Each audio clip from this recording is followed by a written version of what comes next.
As a young citizen of India, armed with technology, knowledge, and love for my nation, with a vision of transforming India into a developed nation, I am joining Shobhit University. What about you? Very good morning to all the participants from India and abroad. Shobhit Institute of Engineering and Technology Meerut, a NAC accredited with A grade deemed to be university, and its centers of excellence, Center for Agricultural Informatics and E-Governance Research Studies, and Center for Center for Agribusiness and Disaster Management Studies, extend greetings to all the participants from India and abroad for attending today's national webinar series on doubling farmers' income by 2022 and beyond, Atmanirbhar Bharat in agriculture. And a very important topic, aquaculture value chain and informatics, an AgriTech startup to strengthen primary fishery cooperative societies and farmer produce organization in India. Today is 20th June 2024 and we are having 128th edition today. This edition will be addressed by Professor Dr. Sugantham Felix, former Vice-Chancellor, Tamilnadu, Dr. Jayalalithaa Fishery University, Nagapatttinam. Welcome, Professor Felix. I wish to inform the participants and the panel and the speaker that the university regularly conducts two webinar series, National Webinar Series on Doubling Farmers' Income by 2022 on Thursdays, and International Webinar Series on Open Source Digital Technologies towards Self-Reliant India on Saturdays. Under this National Webinar Series, for the benefits of participants and the guest speaker, so far, the university has organized 127 webinars on various important topics. Each topic can become an AgriTech startup in the problem related to agricultural sector. To start with, on 18th August 2020, we had the first webinar on role of agricultural cooperative societies and e-governance. And this was addressed by Honorable Vice-Chancellor of the University, Shri Kanvarshekhar Vijayendra, Dr. Ashok Dalwai, IAS, Chairman of the Doubling Farmers' Income by 2022 Committee, His Excellency Dr. Manoj Narsingh Dev,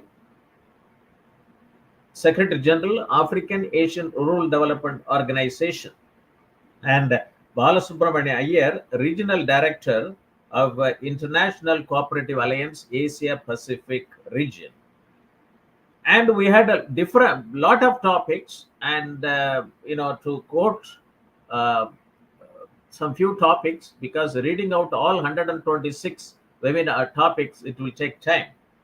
Blockchain technology-based fishery value chain, the second topic we had it. A self-contained village, a felt need of the day. Spices informatics network value chain. Integrated mariculture, aquaponics, and precision agriculture for income revolution. Smart tribal agriculture optimizing value chain. Digital agri-tech and industry perspective. Realizing the economic benefits of agroforestry. And adoption of flexi rubber check dam technology, potential benefit for farmers in rainfed and coastal agro ecosystems. Empowering farmers through extension knowledge dissemination, role of mass media. Sustainable integration of livestock with agriculture for farm income increase. Role of geographical indications on improving farmers' income, lessons from Asia Pacific region. Artificial intelligence and data analytics to ensure optimal nutrition in the soil, harvested food that minimizes human disease. Bioenergy supply chain and business opportunity for rural enterprises and the farmer producer organization. Open insurance ecosystems for agriculture producers. Risk management solutions to overcome repercussions on farmers' income, market stability, and food safety. And AgriTech New Horizon in Indian Agriculture. Agribusiness potentials in Moringa. Technology, education, research, and rehabilitation for the environment cultivating dignity for farmers. Farmers collective with value addition, powerful business models for income increase for small and marginal farmers. Agriculture exports management, imperatives of integrating with the global value chain at the earliest. Agriculture value chains, challenges and opportunities. Doubling income of tribal families through value chain intervention on minor forest producer. Unnat Agri, Internet in farmlands, key for prosperous farmers. Fisheries Informatics Network Value Chain, a case study from Manja Technologies. And empowering rural farmers by co-creating value-added products. Agri-entrepreneurship development pathway for farming as a service. Growth and structural transformation in agriculture in India moving to the next level. Village level cooperatives, a proven model to elevate farmer from their poverty. Doubling farmers' income, the brown revolution or the sweet revolution. Smart tribal farming, empowering tribal farmers, Goya Kondarati region of Godavari region through digital technologies in sustainable agriculture and zero budget natural farming. And innovation and research in biomass for their potential utilization. And smart tribal farming, measures for increasing economic productivity and empowering tribal communities in Mayurbhanj district, Odisha state.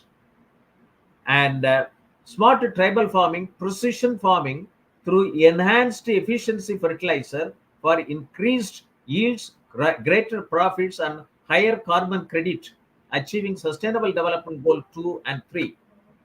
Digitalization of agricultural systems, pathway for agricultural innovation and smart farming towards empowering small and marginal farmers in Kadalur district, Tamilnadu. Today's 128th edition will be addressed by Professor Dr. Sugantham Felix, former Vice-Chancellor, Tamilnadu, Dr. Jayalalithaa Fisheries University, Nagapatttinam, and presently he is Dean of College of Fisheries Science, St. Devasahayam Institute of Fisheries Science and Technology, Kanyakumari district. To develop any sector of economy, a nation essentially needs 4 main synchronized interventions, namely enabling policy environment, state-of-the-art technologies, financing mechanism, and entrepreneurship capacity. India is said to be a land of villages. Acharya Vinoba Bhave said, India is largely an agricultural country and a country of villages having more than 6.25 lakh villages. Many national level programs, be it Digital India, Make in India, Skill India, Startup India, Stand Up India, have faced operational difficulties for its impact at the farm level and farmer level, that too at small and marginal farmers. Farmers of India are facing multidimensional problems, price fluctuation, debt, and lack of infrastructure and weather. Indian farming community comprises of about 14.5 crores operational holding, of which 85% farmers have small and marginal size operational holding. Farmers needs timely, location specific, personalized information for effective control on their production, risk, and then market their produce to identified market opportunities. I also would like to talk about reforms towards digitalization of agriculture systems. The important report is Doubling Farmers' Income by 2022, report 2018. And I have been closely associated with this report. This report is popularly known as Dr. Ashok Dalwai Committee Report on Doubling Farmers' Income by 2022. This has 14 volumes, and I chaired 2 subgroups, Volume 11 and Volume 12B. Volume 11 is on empowering the farmers through extension and knowledge extension. And Volume 12B is Digital Technology in Agriculture. And digital technology in agriculture is very much essential. And this volume has suggested strategic use of digital technology in farming system life cycle. And it suggests 7 mission mode programs, and which are digitalized agriculture, digital technology and innovation and agriculture sector, synergization of all government schemes at village level, and spearheading for transformational reforms in agriculture sector, through smart irrigated farming, smart rainfed farming, and smart tribal farming. Digitalized agromet advisories and agriculture risk management solutions. Digitalized value chain for about 400 agriculture commodities. Digitalized access to inputs, technology, knowledge, skill, agricultural finance, credit, marketing, and agribusiness management to farmers. Digitalized integrated land and water management system per drop more crop, and digitalized farm health management for reduction of farmers losses, which includes farmer health, public health, plant health, animal health, soil health, water health, fish health, and environmental health. The volume 12b chapter 10.2 talks about strategic recommendation, and it has, it is through strategic intervention at various levels with mission mode commitments through following measures: establishing centers of excellence, National Center for IT in Agriculture, State Center for IT in Agriculture, District Center for IT in Agriculture, to undertake transformational technological intervention for digitalization of farming sector, Block Center for IT in Agriculture, especially in rainfed areas and tribal areas, and a Center of Excellence on Data Analytics and Modeling to achieve big data analytics of agricultural things, and mission critical big data in agriculture, and also to monitor agriculture production and trade, domestic and international, agri-clinic and agri-business centers to provide knowledge, technology, inputs, and marketing as agri-entrepreneurs and link them to centers of excellence as visualized, and set up to convert agricultural information into an information utility and asset for the benefits of farming community through these centers of excellence at National Center for IT in Agriculture, Center for IT in Agriculture in the states, in districts, and in blocks. And I would like to also quote our Honorable Prime Minister of India, Shri Narendra Modi, in his Man Ki Baat program on 29th November 2020. He said, I quote, "Our farmers, farm sector, villages are the foundation of Atmanirbhar Bharat."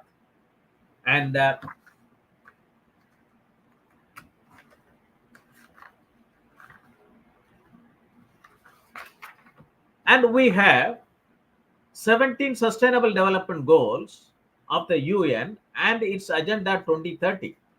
And 2020 to 2030 has been declared as Decade of Development.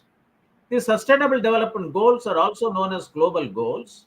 And if the agriculture sector is digitalized, many of the Sustainable Development Goals can be achieved. And that is very important.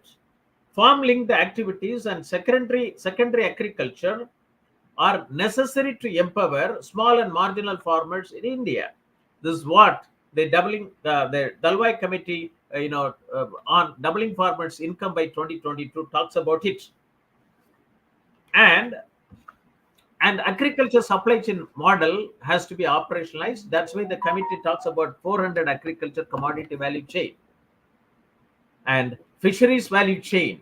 It's very important to empower fisher folk and allied workers through digitalized fishery input management systems, and the digitalization of upstream inputs and aquaculture production and downstream value addition is very much required. What do you mean by value chain development? Value chain brings all the stakeholders engaged in the production system on a common platform to contribute their best while ensuring fair deal and transparency. It includes input suppliers, technology delivering agencies, scientists indirectly engaged in developing appropriate technology, and extension officers who are involved in capacity building and providing various services to farmers. Taking a holistic view and a market-driven view of the entire value chain from consumer to supplier creates the right environment for sector-wide development, and this is also true for a perishable commodity like fish or fishery sector. We had about 11 webinars we conducted in the related topics. Under the National Webinar Series on doubling farmers' income by 2022, we conducted about 7 webinars. Fisheries value chain, empowering fisher folk and allied workers through digitalized fishery input management systems. Fisheries informatic network value chain, a case study from Manja Technologies. Vision 2025, Agriculture and Allied Sectors Viewpoint by Dr. Shivakumar Magada, Professor and Dean, College of Fisheries, Mangalore, Karnataka Veterinary, Animal and Fisheries University. Small-scale fisheries and their contribution to rural livelihoods, case studies from developing countries by Dr. Selvaraj, Chief General Manager, NABARD. Integrated mariculture, aquaponics and precision agriculture, MAPA Biofarms for Income Revolution by Professor Samuel Jnana Prakash of Vincent from MS Manonmaniam Sundarnar University. Blockchain technology based fishery value chain. Farm to Plate, a one-stop AgriTech platform to simplify supply chain e-commerce needs of food and perishable commodities. Farm to Plate, a one-stop AgriTech platform to simplify supply chain and e-commerce needs of food and perishable commodities. Diversification of fish and fisheries resources management and its challenges in Bangladesh by Dr. Vinay Kumar Chakraborty, fisheries scientist and executive director, Aquaculture and Management Center, Department of Fisheries, Government of Bangladesh, Dhaka. And Fisheries Informatic Network value chain, business plan for fisheries cooperatives to attract investors. It is very important. This is what the government wants it to have a business plan for fisheries cooperatives to attract investors. International Conference on Eco Restoration for Natural Resource Management, which was held on 24th to 25th August 2023 at ST Hindu College, Nagarkoil, Tamil Nadu. And this is a very important conference. And the theme is Ecosystem for Livelihood Enhancement. In that conference, I had the opportunity to meet Professor Felix and his address. And I was quite impressed by his talk. Today, he is with us. And the International Conference on Ecosystem Restoration for Natural Resource Management with the theme Ecosystem for Livelihood Enhancement.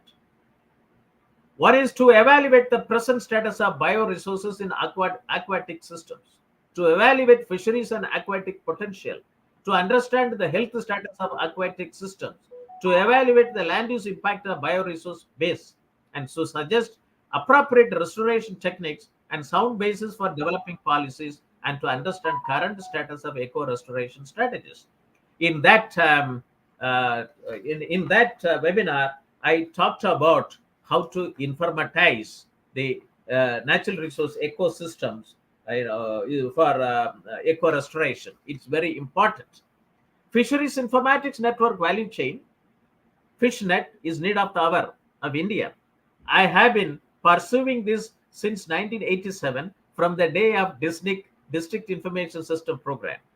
And that time also we had a district information system on fisheries is one of the sectoral components.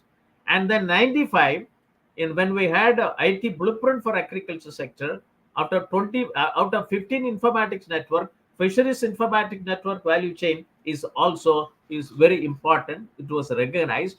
And in 2008, there was a conference undertaken by the then Department of Dairying, Animal Husbandry, Dairying and Fisheries. Now it is a Ministry of Fisheries and Animal Husbandry and Dairying. And they said that, yes, this is very important. And they also came out with an action plan and circulated to many state government, but still it has not taken off. But I didn't leave it. Because of the simple reason, fish being an affordable and rich sources of animal protein is one of the healthiest option to mitigate hunger and malnutrition. It has immense potential to more than doubling the fishers and fish farmers' income. Marine fishing zone comprises of coastal line 8,118 kilometers. And inland fishing zone comprises of river length 1.95 lakh kilometers, 31.5 lakh hectares reservoirs, tanks and ponds 24.1 lakh hectares, beels, oxbow lakes and derelict water 8.12 lakh hectare and brackish water area 4.4 lakh hectares. And it is very important that India has set up a target of additional fish production of 80 lakh metric ton over 5 years, so as to reach the fish production to 220 lakh metric ton by 2025 from 140 lakh tons at 2020, and also to achieve the India's fish export to in Indian rupee 1 lakh crore by 2025 from the present level of 46,000 crores at 2020. And there is a Pradhan Mantri Matsya Sambada Yojana aimed at bringing about ecologically healthy, economically viable, and socially inclusive development of fisheries sector in India. Matsya Sambada means wealth. Sambada means wealth, and Matsya means fish. So it means that how to generate wealth from fish. Fisheries sector is considered as a safety net because it provides continuous food production when other sector may fail. And integrated mariculture, aquaponics, and precision agriculture, MAPA biofarms, is another way of important approach to double fish farmers income, according to Professor Samuel Janaprakash Vincent. And digitalization of marine fishing vessels of Indian coastal states, real craft, registration of licensing of fishing vessels after the 26/11 Mumbai attack was a major effort undertaken by Government of India during 2009 to 2011, and which provide every vessel with a unique registration number, IND-state code place of registry type of vessel serial number. And this has been undertaken under my supervision in NIC when I was the Deputy Director General NIC Agriculture Sector by NIC State Kerala State Center, and and the project leader was Madam Kasturi, Senior Director Technical, from NIC State Center Kerala. She has done enormous work in bringing in digitalization in agricultural and rural development sector, especially in the fisheries sector. With this, let us turn to the address by Professor Dr. Sugantham Felix, former Vice-Chancellor, Tamilnadu, Dr. J. Jayalalithaa, Fisheries University, Nagapatttinam, and presently Dean College of Fisheries Science, Saint Devasahayam Institute of Fisheries Science and Technology. Professor Dr. Sugantham has has over 34 years of experience in research and teaching in aquaculture, biotechnology, aquatic environment management. He has guided 6 PhD students and 13 PG students, accomplished international and national assignments by networking with multidisciplinary and multicultural teams by engaging top-level researchers to build deeper level of knowledge for achieving excellence with reformatory innovative ideas. Professor Sugantham Felix was earlier the professor and head in Tamil Nadu Veterinary and Animal Science University, Chennai, before becoming the Vice-Chancellor of Tamil Nadu, Dr. J. Jayalalithaa Fisheries University, Nagapatttinam, in April 2017. Professor Sugantham Felix is the founder president, Aquaculture Technology and Research Foundation India, and Freelance Agriculture Technology and Research Foundation India. Since February 2021, he was the president World Aquaculture Society, Bangkok City, Thailand from April 2017 to May 2020, and its director part-time from June 2014 to February 2016. And presently, Professor Sugantham Felix is the Dean of College of Fisheries Science, Saint Devasahayam Institute of Fisheries Science and Technology, Enayam, Kanyakumari district. This is the first College of Fisheries Science of the country, a private institution with an affiliation of Tamil Nadu Dr. J. Fisheries University, Government of Tamil Nadu. With this, I would like to invite Professor Dr. Felix, Sugantham Felix, to address the national webinar series on doubling farmers' income by 2022 and beyond. Over to you, sir. Thank you. Thank you so much, sir, for your nice introductory presentation. And I used to amaze by Dr. Moni's kind of works he is doing at present on digitalization in IT agricultural sector development. And I am really happy that Without failing so, he has taken fisheries also on board along with a major agriculture sector in the country.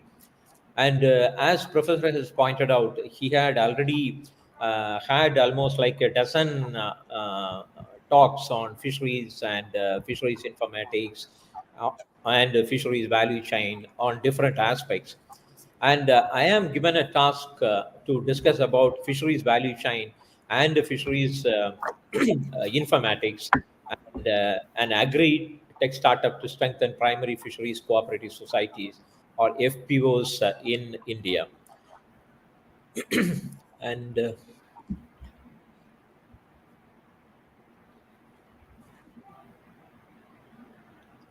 yeah, my slide is visible, sir. Yeah, it's visible. Yeah, yeah.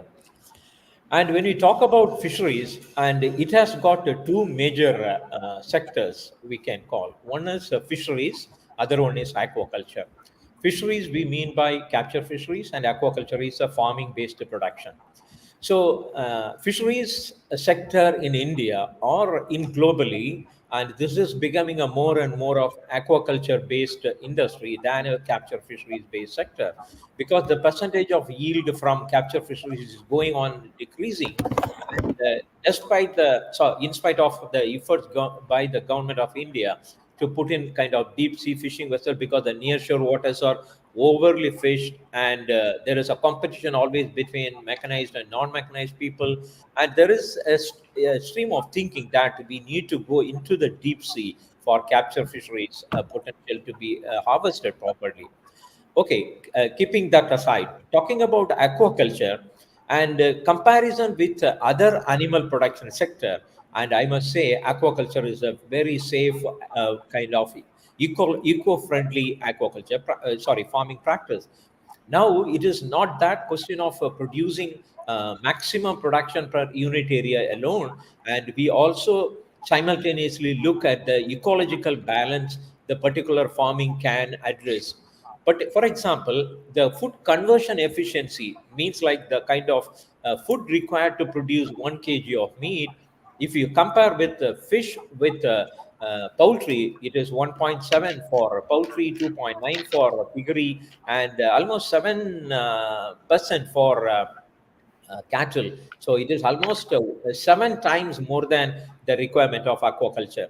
So as Professor has pointed out, 62% of the food fish is now coming from aquaculture. And a few decades back, the sector was fully depending on capture fisheries. Now there is a turnaround, and we are depending on more than 60% for our food fish from aquaculture side. And coming to the what do you call the ecological point, which I was mentioning, like the greenhouse gas emission. So that is considered to be a standard parameter to identify basically which farming sector has a safe or a secured kind of production capacity. And compare with aquaculture, it is 2.5 times more in phosphorus production. In terms of nitrogen, it is 4 times, and in terms of carbon dioxide production, it is almost like 7 times more than aquaculture if we compare the cattle sector. And we have real concerns, like the population of the country, it is going on increasing at a very high level, and aquaculture production, as Dr. Moni has rightly pointed out, we are in a kind of situation to produce more, and that too when we are depending on aquaculture. And it is predicted like we have to produce more than 46% more to for the requirement of the population. And another concern in India is like the per capita fish consumption is also it's a problem. Like in fact, the global scenario is like 20 kg per annum. It is what the estimated parameter is like 20 plus kg globally, whereas in India it is unfortunately less than 9 or 8.5 per capita consumption. It is a real concern, particularly in the rural areas. We have to provide protein through such low cost production technologies. So this is one of the major reason, or this is one of the concerns we need to address seriously. And coming to the Indian aquaculture scenario, And as I was pointing out, we are in a kind of a situation, though the growth rate of aquaculture sector is like 8 to 8.5 recently, as per the recent data. And we need to go to a level of 220 lakh tons by 24-25. It means like within the next couple of years, we need to reach the target of 220 lakh tons. And the fisheries export, as far as export is concerned, India is one of the largest shrimp exporters. And if you look at the aquaculture sector, and I must say the shrimp is one particular species. This has got revolutionized aquaculture in India. So we have number of species, like if you take freshwater side, we have plenty of carbs and other things which we are doing for 4-5 decades.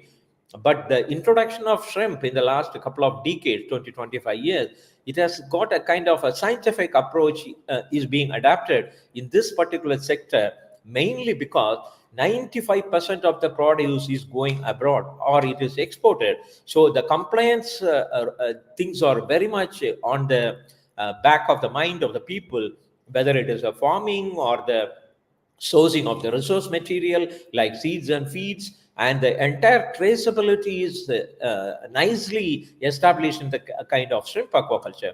So my contention is like, if India has to take up another couple of species for aquaculture, they have to simply follow what we are doing in shrimp aquaculture, so that we can take the aquaculture in a systematic manner. The example is like India is #1 shrimp exporters in the world. And coming to the employment, so that is the major aspect. So when we talk about production, when talk about export value and all, ultimately the country needs to help the people in employment. So that is the most important thing. And this aquaculture sector is currently helping almost like 5.5 million people and for employment. Coming to startups status in India, and of course, this is a general this thing. India is among the top 5 countries, and Dr. Moni might have discussed this repeatedly. And India has the 3rd largest startup ecosystem, and approximately 20,000 startups in India. I think around 4750, those are the technology-led startups. So this is very important. In aquaculture also, I am planning to talk about the technology-led startups are very, very important, because we are in a point of time. The production need to be rapidly increased from unit area. And as Dr. Moni has pointed out, in aquaculture, it is not double. And we can even get 5 times and 10 times the production is possible in aquaculture. So we have to target that. Instead of doubling, we have to target 5 times, 10 times production. That is easily possible with the help of technology-led startups. The Indian startup ecosystem has boomed over the last year, of course, but for the Startup India initiative.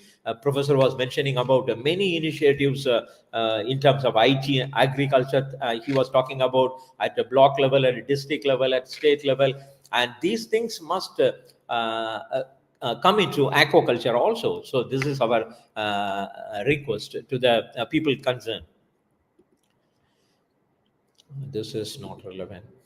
So the need of aquaculture startups, why we require aquaculture startups or tech-based aquaculture startups, it remains the backbone of Indian fisheries. As I was telling, we have to slowly coming out of fisheries or fishing sector, because the yield will be, we have reached the MSY long back, and we are in a kind of situation, unless we pursue deep sea fishing, there is not much scope for nearshore fishermen, or the kind of nearshore waters are completely depleted of resources. So there are efforts taken by institutions in terms of increasing the population of or the safeguarding the ecosystem, and all those things are happening.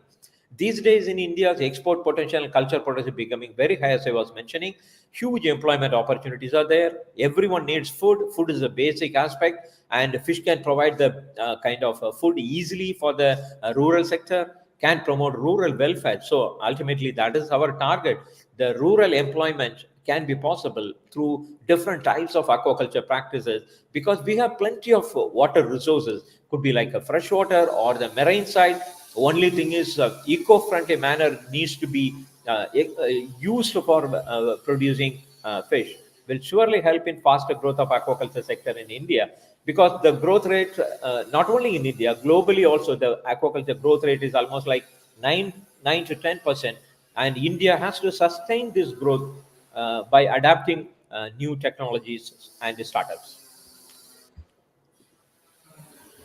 The supply chain in fisheries and aquaculture, I just want to briefly tell how the fishing technology, the fishery supply chain works, and in aquaculture supply chain, how it works. Like if you take the fishing technology sector or the fishery sector, the capture fisheries that end up in fish traders, and there is not much inputs goes into this process, and the fish traders into the processing, and then into the marketing services. And here the important aspect we need to understand is like this is highly perishable commodity, as rightly pointed out by Professor. So you should be able to get the produce to the consumer within 24 hours. So you require kind of cold storage facilities, either from the capture point till it reaches the consumer. So this has to be going through the cold storage or a kind of chill facility. Then only the consumer will get the safe product, or the producer or the fisherman or fisher will be getting the appropriate price which they deserve. As far as aquaculture is concerned, and the food chain is little complicated, and aquaculture supply chain involve what you call the inputs for the farming. So for example, in farming, fish farming, you require two major aspects involved in its supply. That is, one is hatchery to supply the seed, and the other one is feed mill to supply the feed. So these are the major supplying channels available to run the fish farm effectively. You should be, if a farmer want to start the farming, and he should be able to get the seeds in time and also the feed in time at the appropriate price. So here comes the what you call the accessibility or digitalization, how effectively the farmer can communicate with these sectors of feed suppliers and the feed suppliers, so that they will be able to source the material based on their requirement, the pricing, and that is one thing. And that is what I was telling, like in shrimp aquaculture sector, and this is well organized, and if shrimp farmers are on their fingertip knows what are the feeds available of their requirement and how they can reach it, and all those details. And coming to the what do you call, once a farm produce, it goes to the processing, and then into the marketing. Of course, marketing, you have a different aspects involved in it. So the technology support is required, particularly at sourcing of the material for a seed and feed. So that is one thing. Then the production side. So or it could be like a aquaculture production or from the capture fisheries. So then the collection, and then into the processing, and then logistic, how it is transported across to the required places, and finally the sales point, whether it is goes for the retailing or for the consumers directly. So these are the supply chain components involved in it. To put it in a nutshell, the generic value chain will be like the major inputs, as I was mentioning, like seed and feed goes into the production of the aquaculture farm, and through wholesale, then subjected to processing, retailing, and it reaches a consumer. The input, seed and feed, and here you require the support services, and the supply of the support services, particularly in India for carp production. The support services provided by the government. For example, if a farmer wants a carp seeds or a kind of any other seed from freshwater side, almost all the fisheries departments have these kind of facilities, almost developed 3-4 decades back. And the research institute, we have a dozen fisheries research institute, like Central Institute of Freshwater Aquaculture, Brackish Water Aquaculture, and Fishery, and all those people. They are working on hatchery technology largely, and the research support is largely there for inland aquaculture sector. So coming to the fish farm, and then from fish farm it goes directly to the household consumption, or from fish farm to the wholesale, or through trader, retailer into wholesaler, or sometimes to the processor and to the consumer. And except shrimp, I think most of the fish we produce in the inland side, the supply chain is very short, and it is directly goes for consumption. The top global investment priority. When we talk about aquaculture, there is a plenty of scope for the global investment and aquaculture inputs. And when we talk about feed, it is not only feed alone. There are a lot of probiotics, prebiotics, and plenty of materials are used. They call it the biologics, and it could be like a feed additives or functional ingredients, and of course the seed technology and all these things. There is a global investment possibilities are there, and the data enabled aquaculture. Application of sensor, because aquaculture is a little complicated when we compare with animal husbandry or agriculture, because the stocking takes place in the water, and you have to keep the animals under the water for the crop period of say for example 3 months or 4 months, and for crops it is almost like 10 months. So the farmer do not know what is happening in the system, in the water, and everything is done with a kind of an assumption. So they do a sampling, and the sampling normally do not give a kind of a precise stock position for the farmer. So whether it is a shrimp or carp, so the problem is like you will be always working in a kind of assumption. So here the data can play a very, very important role. That is what aquaculture is now moving towards, particularly globally in developed countries. And aquaculture has become what do you call, the manpower requirement has been drastically reduced. For example, raceways kind of advanced technologies, and you may require a kind of 4 to 5 people operating the system continuously, because 24/7 you will be having a aeration supply, oxygen supply, and the sensors will be continuously monitoring the water quality parameters and all, and the manpower requirement is plenty. But they manage all these things with one person throughout the 24/7. So that kind of automation is taking place in aquaculture practices. So automation and robotic, particularly feeding. Feeding is one high intensive manpower required job. So for example, if you have 10-hectare farm, to finish the feeding in all the 10-hectare farm, spreading the feed, it will take a few hours. It will take a lot of manpower requirement. And for every 2 hectare, you may, but still you may not be able to distribute the feed uniformly in the aquaculture system. So now the robotics and other drones, the technology which is being largely in agriculture now, and these are being tried in our country at a different level. Supply chain logistics we have explained, and aquaculture processing is another important aspect. So because as being a perishable commodity, the product has to go to the processing system immediately, as early as possible. So there are different types of processed products can be made, and almost like 50 to 60 kind of products can be made, and these kind of value addition can give you a kind of boost for the local consumption.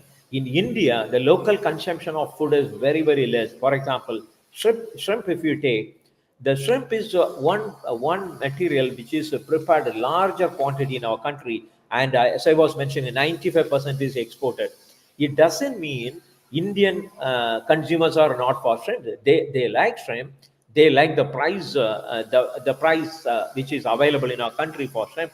But the thing is, the shrimps are not available in the local market as the consumer prefers. And the shrimp, whatever we are getting, if at all, in the market, is a trash variety or a kind of rejected variety from the processing plant, or the kind of farm. Sometimes they may not be able to put it in the processing plant.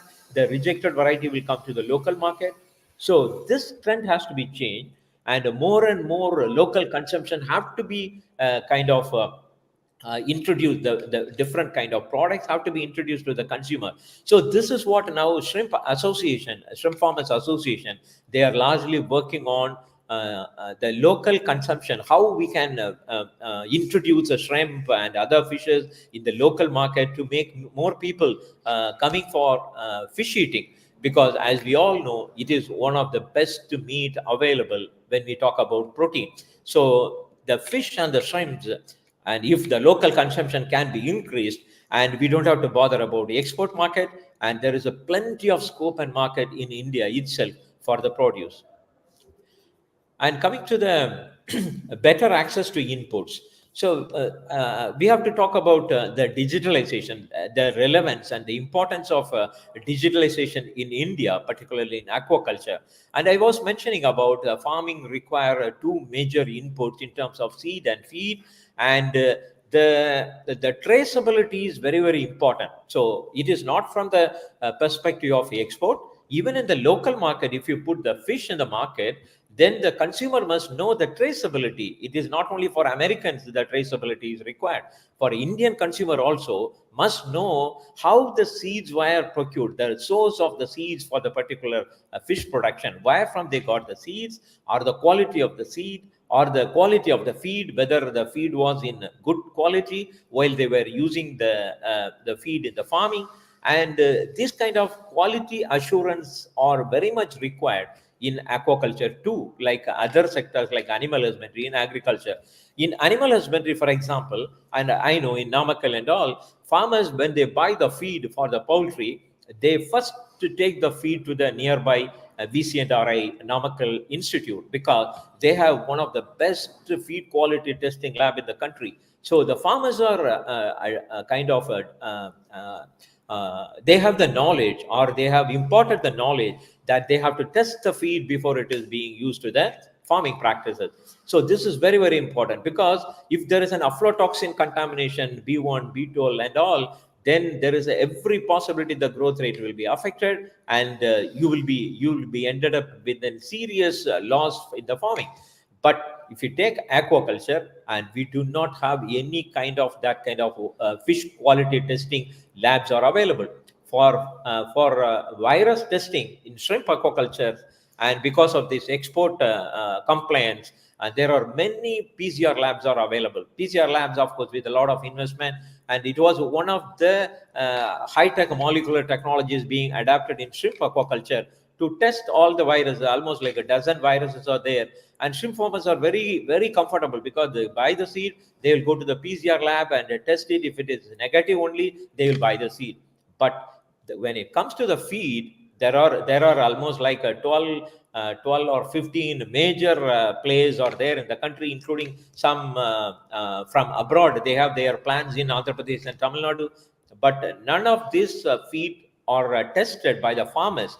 They may be telling, the producer may be telling, this is the quality is good, but from the farmer's point of view, and this is what we have to request to the government, to have a kind of feed testing laboratories across the country at the major fish producing places, so that this will give a kind of assurance of production to the farming community.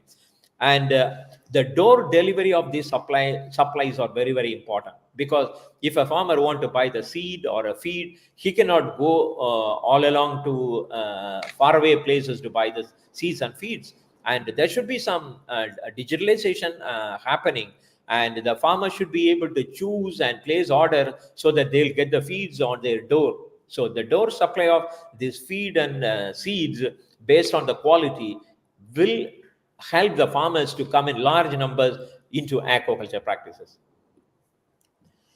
What are the ventures in feed and feed additives? And the feed, as I was mentioning, like it is almost like 65% of the running cost of aquaculture practice goes into the feed. When we talk about semi-intensive or intensive, the feed contribution or the percentage of the running cost is almost like more than 60-65%. So it means like the feed is one particular factor one has to take a lot of care about. So when they choose the feed, there are a lot of aspects involved in it, and there are a lot of ventures possible. It is not only feed producer, and there is a retail outlet for each blocks of aquaculture region can be developed. Feed and feed additives distributors can be come into the picture. Small and marginal scale feed manufacturers, feed equipment importers, because now automatic feeders are in a large scale supply in shrimp aquaculture sector. Similarly, this can be used in other aquaculture practices also, car farming and all. And these feed equipments are generally being imported from other countries, apart from locally made a few companies like automatic feeders or some feed suppliers. So feed ingredient store, feed bags manufacturers, feed formulator company, feed warehouse owners, live feed producer, feed testing lab, as you were mentioning, feed transporters, feed mill. There is plenty of scope in and around the feed manufacturing sector for people to get into startups, different kinds of startups in aquaculture feed sector. And this is what I was mentioning, like the requirement of a feed testing lab and feed additives. And fermenters are largely used to produce probiotics and prebiotics, and these are largely used for what you call wherever you have a higher stocking density. For example, the farming is taken place in a different level in the country. For example, we have an extensive farming practices where we will be taking up a carp production and all, and you will be able to get the 3 to 4 tons. And this is what now the country or the researchers are planning to increase the production up to 5 to 6 tons.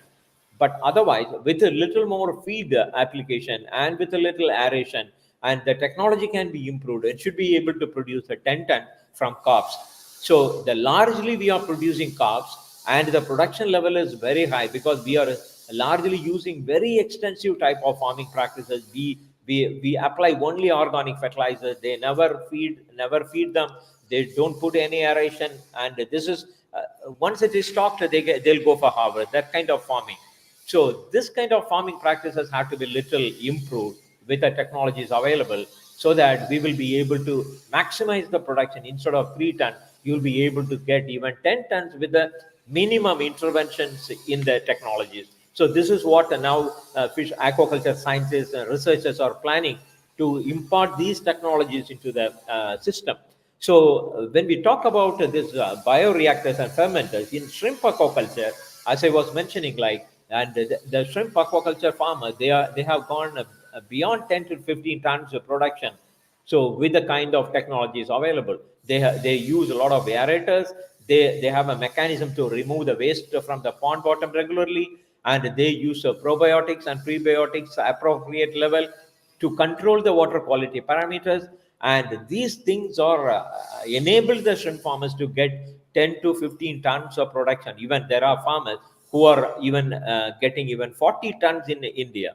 So the more the technology we are using, the production can be increased. And then as the technology level increases, and it also becomes eco-friendly, because the kind of water requirements are very, very important in aquaculture, because water is becoming a scarce commodity in the country, and agriculture itself is suffering in most of the states for water. So aquaculture cannot take water for granted. The lavish use of water for aquaculture purposes need to be curbed at this point of time. So when we talk about extensive system or semi-intensive system, which we take a lot of water to produce 1 kg of shrimp or fish, almost like tons and tons of waters are used. And it is not only for the usage, and the used water then when they are disposed, that again is becoming a problem. They become the used water become an effluent, and if it is a salt water, then the nearby soil and other things will be affected. So if it is a fresh water, again it will be accumulated with plenty of organic matter. So the more and more intensive farming is recommended in many developed countries, mainly because the water is becoming a scarce commodity. You should be able to produce shrimp in a limited quantum of water. For example, we have a talk about RAS facility, recirculatory aquaculture system, which we have developed some commercial models in Fisheries University at Madhavaram, Chennai.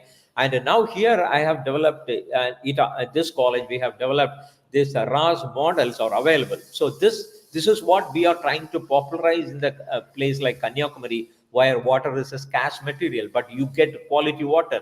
So the difference is like, to produce in a 1 meter cube water, you'll be able to produce 30 to 40 kg of fish or shrimp. So in another way, you'll be requiring almost like around 10 to 20 tons of water to produce 1 kg of shrimp. So that is a difference. So you need to go in a tech-based aquaculture to use less water, to produce less waste, and this we call precision aquaculture, this RAS-based or raceway-based or recirculatory aquaculture-based system. Farming as a service is required. Like, so earlier and all, the farmer used to do from now, for example, from seed to plate. So the entire thing will be taken care by the farmers. The farming require a lot of scientific input in terms of technology input, and so we don't have to stress the rural farmers by allowing them to take up all these things by themselves. So we need to do some interventions at the different places, particularly to help the rural farmers of our country, and we should be able to help them wherever it is required. For example, the service providers are required, for example, to supply the quality seeds, or to supply the quality feed ingredients and other material, or to monitor the aquaculture system, because all along in a semi-intensive or in an extensive system, we never do any water quality parameters. But if in a water-based and aquaculture-based system, as I was mentioning, the fishes are under the water, and the presumption they are living in a good condition. So here it is very, very important that the water quality parameters have to be monitored continuously. So this monitoring, we may not be able to ask the farmers to do it. You do the estimation of a DO, or you do the estimation of pH, nitrate, ammonia, and daily you have to a half a dozen parameters have to be estimated. Then only you'll be knowing the stock is in safe position. So here comes the service providers, and they should be able to help this farming community in a block, in a larger zone, and how the water quality parameters in a given water bodies can be maintained easily, and that should be the service providers will be playing a very major role in aquaculture, I understand. And the equipments, and it's not like the few decades back aquaculture was done only with cow dung and poultry waste, and now the aquaculture is becoming a high-tech production. And as I was mentioning, like with the limited water you should be able to move, and in a meter cube, if you want to produce a 30-40 kg fish or shrimp, then you require adequately equipped facility. Then only you will be able to take production. Otherwise, the more the stock, you'll be getting more production. This is a phenomenon. But to stock more, you need to have a facility. For example, you keep the minimum oxygen level of 3 ppm continuously in the water bodies till you reach the crop, and for that you require aerators. It could be like a surface aerator or the oxygen supply in the case of hatcheries and nurseries. And then you have a feed supply. For example, instead of manually distributing the feed, that won't be uniformly getting into the farm, then you require automatic feeders, and these kind of facilities are coming. Even ponds are not required. You don't have to dig out 1 hectare or 2 hectare pond using a lot of land. And now even smaller 50 tons or 10 tons to 50 tons flexible collapsible tanks could be used for this kind of technologies. In fact, PMMSSY rightly addressing these kind of issues. For example, this biofloc ponds, the 10 tons or 20 tons flexible ponds can be bought under PMMSSY scheme. There is a scope for subsidy and all those things, and these technologies are picking up in states like Orissa and Andhra Pradesh in a larger level, I must say. And Fishery seeks to develop a data-driven device. So this is very important, as I was mentioning. Like when you do in a aquaculture in a water system, you require a lot of data-driven devices, and these devices in different names, Aquaspark and then Wavemaker 500, or globally it is getting very familiarized with the farming community, and these equipments are helpful in farmers to manage the farming practices effectively to get more yield. Application of blockchain technology, and we had from Professor Moni that there was an exclusive talk on this by some expert I had, so it was very good. And we have this blockchain technology, as I was mentioning, like we have different components involved in aquaculture. One is the production, which comes with the supply of seed and feed, and then the trading and wholesaling. The trading is very, very important. So now, could it be a freshwater side or a marine side? leave alone shrimp aquaculture, all the other fish production systems are suffering in the country because of the trading. Of course, this issue is there in every sector in agriculture and other places. In agriculture, there are a lot of improvements taking place. Even I had in Kanyakumari, the coconuts are priced very well, and they are getting very good market price now. So similarly, there is a price fixation needs to take place for this, because being a very perishable commodity like a tomato in agriculture side, here it is very, very fast. Within 24 hours, the farmer or the fisherman, they are in a kind of stress to sell the produce, and in the process, they lose the entire margin of their produce. So it is time we need to do the trading properly, and digitalization helps enormously compared with other sectors, particularly in aquaculture sector. And if you have a target of so much production, some 4 ton fish today you are going to harvest, before you go to the harvest, by digitalization technology, you will be able to source the available prices. The farm gate price can be fixed, and you should be able to sell it properly. And as I'm repeatedly telling, this is in practice in shrimp aquaculture system very effectively, and we need to adapt it to the entire country, following what our shrimp aquaculture sector people are doing in the country. Like, and the processing is another important thing, and we do not process many of our fish produce, and except for shrimp, none of the fish produced in the country or captured are going into the processing plant. So processing, we mean only for shrimps. So not like that. We need to have a kind of value addition by processing this material and put across the retail stores, and so that the local consumers must be able to get the chance of getting a good fish produce.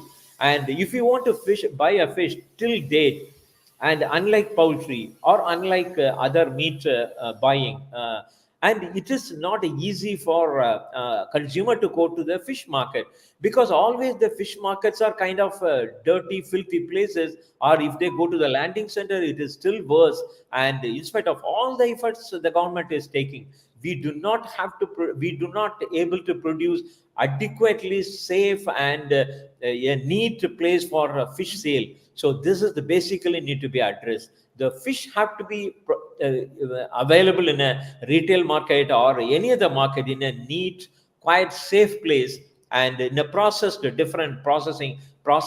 manner, so that we can increase the consumer. If you are telling like the fish consumption is very less in India, it is 50% less than the global level. It is not because there is no fish eaters. We are not providing the right platform for the fish eaters to come to the market. So this is one issue we need to address strongly through digitalization, I feel.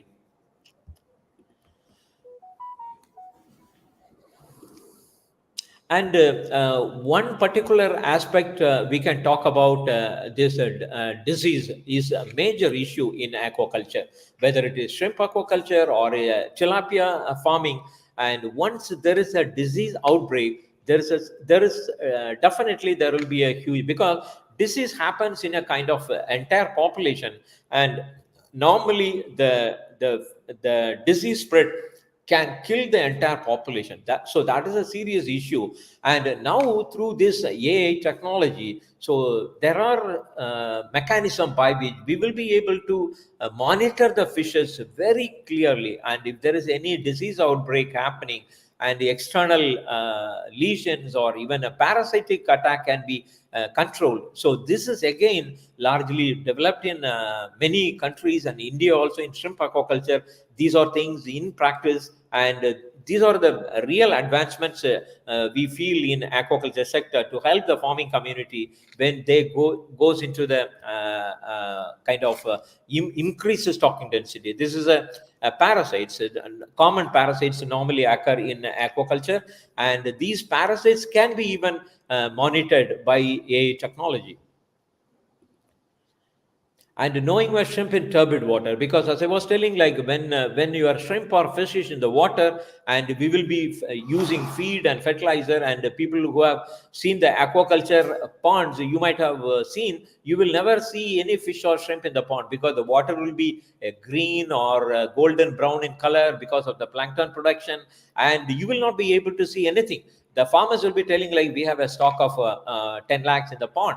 So that is based on the assumption that is whatever feed he is giving, it is consumed, or when he put his cast net for sampling, he's getting sufficient quantity. So based on that, the farmer will be having an approximate assessment of the stock. Otherwise, scientifically now, there is a possibility you can assess the stock inside the pond, because this is very, very important, because the feeding in a pond, in a shrimp pond or a pond, in a pond is assessed every 15 days. And unless you know the biomass accurately, we will not be able to give the feed properly. And then the feed become waste if you are excess feeding, or sometimes if you are not feeding properly, the animals won't grow. So now there is an AI technology available. Even in the turbid water, you will be able to assess the population in the system, and that will give you a very good kind of details for the farmer to decide how much he has to feed in a fortnight coming. So these are the things where the digitalization play a very, very important role, and the startups can help the farming community to this is a day-to-day problems they will be facing in aquaculture ponds. So one particular case study I can mention here, Innovasi, and this is an aquaculture intelligence software available globally, and it is very popular now across the world. So it is a cloud-based software, they're telling. And environmental monitoring, as I was mentioning, like there are almost like a dozen parameters we need to follow in aquaculture practice if your stock intensity is more. And weekly this needs to be done, and there are certain parameters need to be done daily. So for the environmental monitoring or the aeration, or sometimes the aeration, you might have stopped in a particular pocket of a pond, and you will get an indication that this pond require aeration immediately. So automatically the system will start supplying oxygen or supplying the air into the pond. And then feed optimization, everything is monitored by this system. So this kind of automation is happening or possible only with the data generation. So unless we have accumulated data of a particular aquaculture practice taken up in a given condition, and we may not be able to do all these things. So what is required is, like, whatever farming taking place, the farmers have to have a kind of a record of all these things. When a emergency situation, how they are interfering in the system, what is that help them to resolve the issue, and all those things are very, very important.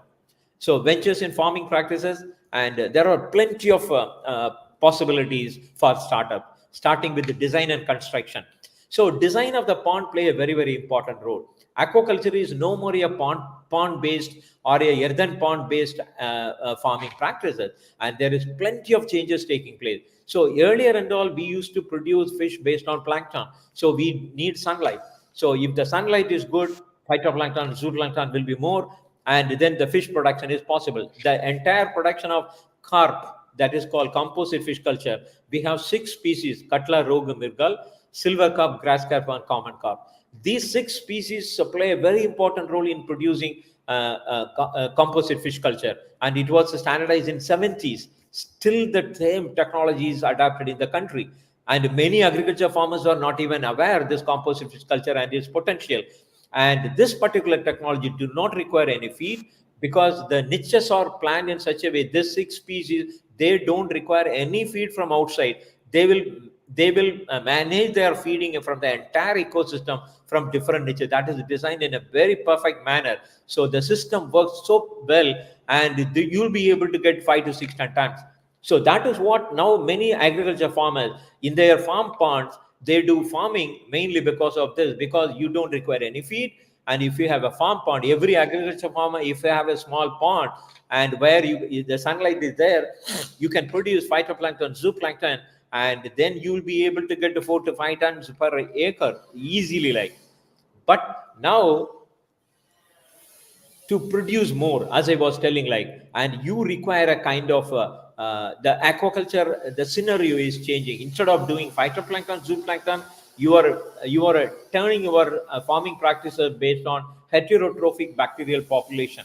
So this heterotrophic population is developed in the aquaculture system based on CN ratio, carbon nitrogen ratio. The kind of feed which you are giving, protein based feed which is given, is managed or manipulated in such a way, and you will be managing a CN ratio of a particular level, so that the pond will produce a flock that is called biofloc. And this biofloc technology is totally transforming the aquaculture practice, and from sunlight to indoor. And this farming can be taken up in an indoor. For example, if you have 1,500 acre, 500 square meter area, square feet area of house, that much area is enough to produce aquaculture produce in terms of tons. So that is what is called biofloc technology, and that is also now included under PMMSSY, and farmers can benefit out of it. So this is one of the technologies. So similarly, there are many precision technologies are coming up in aquaculture, and unfortunately, these technologies are not reaching the farming community. While I was in service as a Vice-Chancellor, I had an opportunity to get a project from NFDP to popularize the biofloc technology. In fact, this technology was standardized by a few scientists from Israel, Dr. Samoka from USA, and another scientist from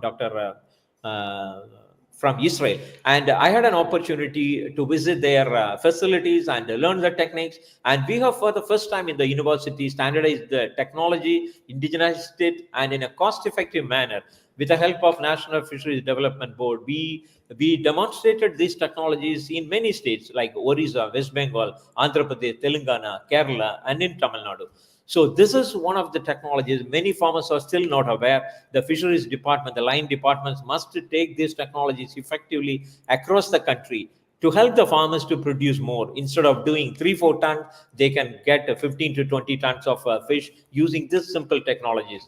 So for aquaculture system development or cage fabrication, the cage culture is one India needs to promote seriously. We have inland aquaculture sector. Dr. Moni was pointing out the ranges of kind of water sources we have. Plenty of water sources we have, lakes, reservoirs, and in terms of long riverine systems and all. And similarly, we have 8,000 plus kilometers of coastal belt.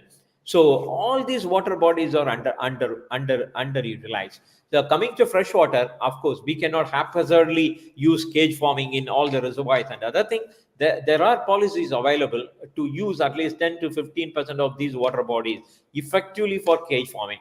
So the double income, for example, if there is an agriculture farmer nearby, so he can be allotted few cage installation in the nearby water bodies, and easily they will be able to get a few tons of fishes from these cages, because cage farming is one of the simplest technique. We have a number of species available to undertake cage farming in the country, whether it is a gift tilapia or carps, and this has been already proved, particularly in a northeastern region and all. A lot of water bodies are now installed with cages, and we don't have to import anything. This cage fabrication is taking place in India at a very cost-effective way. So cages are very, very important.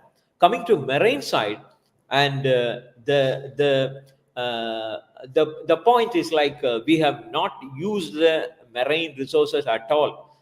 Apart from capture fisheries, the farming is one thing we have not done in the last so many years. And many trials have been taken up by Fisheries Research Institute, but it's all in the trial basis. But the coastal ecosystem is fully untouched. So this is the area which has got tremendous potential we need to address. For example, China, the largest fish producers in the world, their major production is coming from the near shore waters in the sea. So that is called IMTA, Integrated Multi-Trophic Aquaculture System.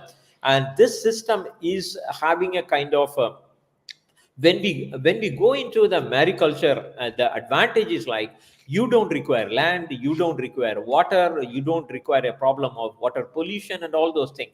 And the thing is like this IMTA, Integrated Multi-Trophic Aquaculture System, it works in such a way that the ecosystem is kept intact. For example, they have cages. They'll be having a series of cages installed in the sea, and the fishes will be stocked. This will be called fed aquaculture. Wherever the aquaculture is depending upon feed, we call it a fed aquaculture. So apart from cage aquaculture, they will be doing a lot of unfed aquaculture. It means like you require no feed at all to culture these organisms, like seaweed or some mollusk. And these shellfishes and seaweeds are reared in large quantity.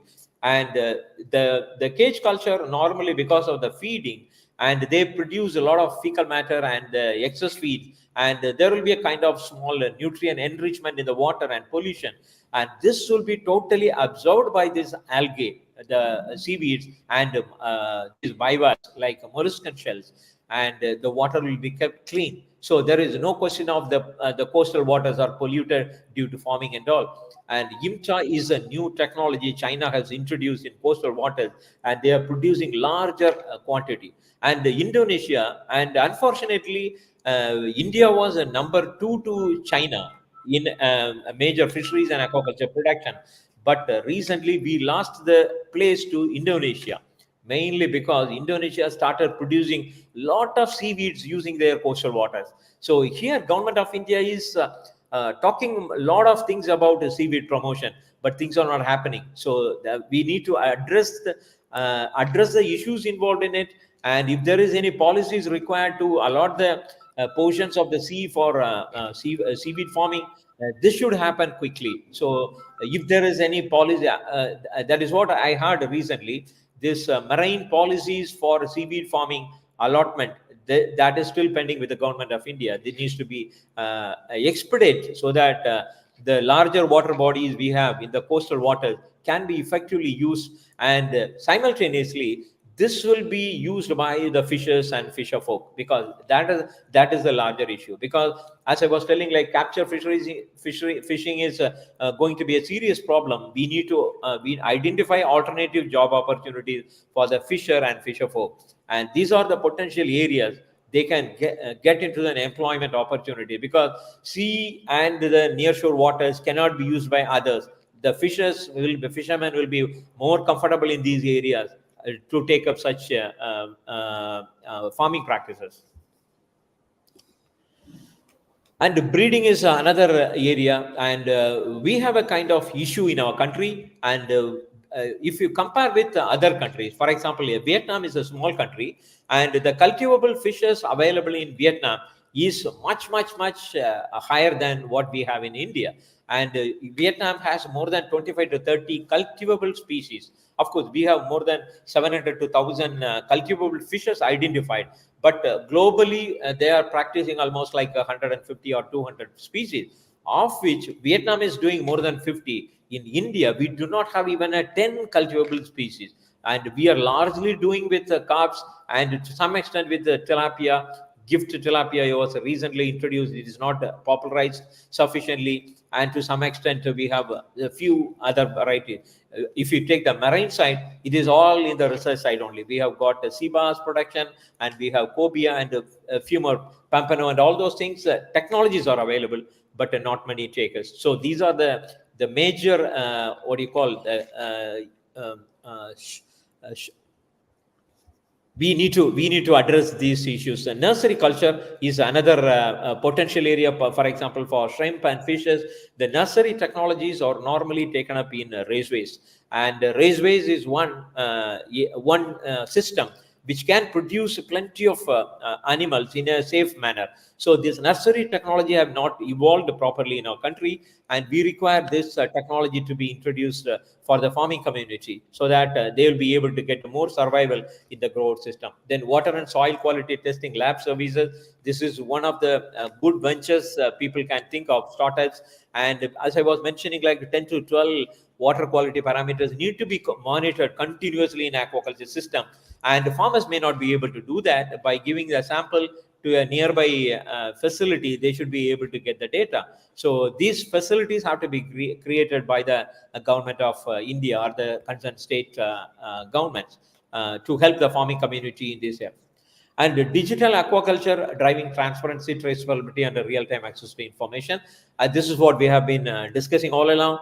And aquaculture or any farming practice, if you go to the sale point and it needs a transparency, you know what exactly has happened in the procurement of your seed material, feed material, or how the farming was practiced, and how the processing was done, and all these things should be in transparent way, and the traceability is very, very inevitable for the sale of the product, whether it is within the country or in a export market. So these are the very, very important aspects we need to keep it in mind.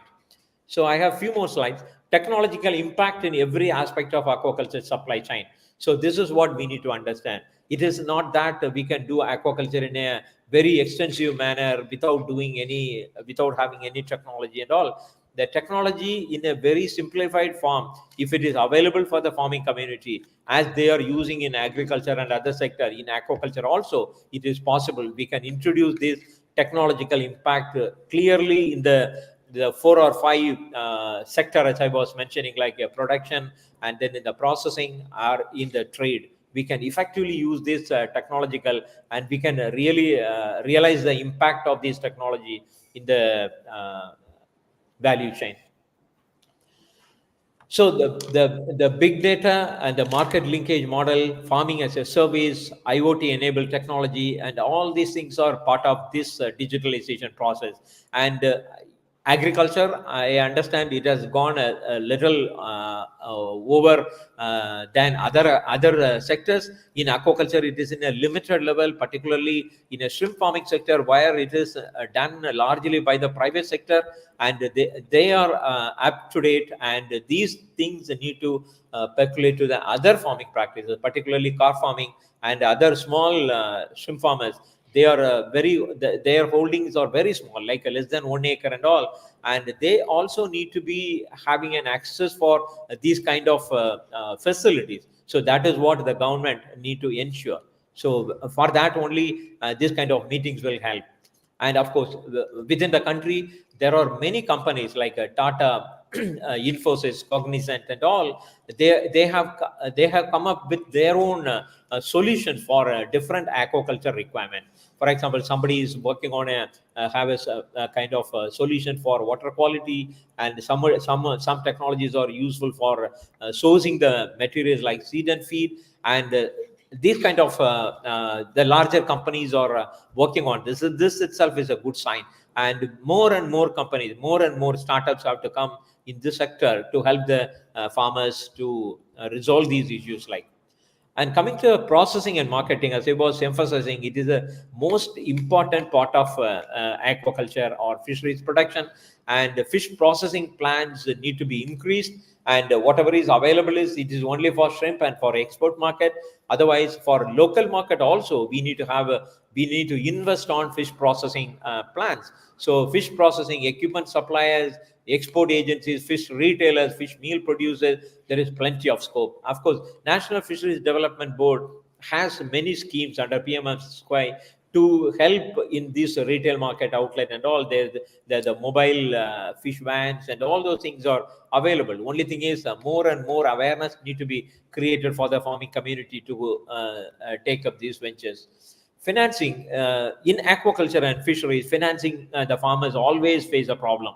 So the moment you talk about scope for financing in aquaculture or scope of financing in capture fisheries, always the bankers have a different view, because they first of all tell this is fully inconsistent sector of farming, because of the so many doubts they have, like the survival is a problem, the capture quantum is not consistent, so there is no reliability or there is no consistency in the production. So that is mainly because of the lack of technologies used in these two sectors. So with the intervention of technology, with the intervention of digitalization, we should be able to bring in all these small technologies to the farmers, so that that will strengthen the farming community to get strengthen themselves for producing consistently, so that the finances will be impressed upon, and this sector also will get the adequate financing they require, like all the other sectors in the country.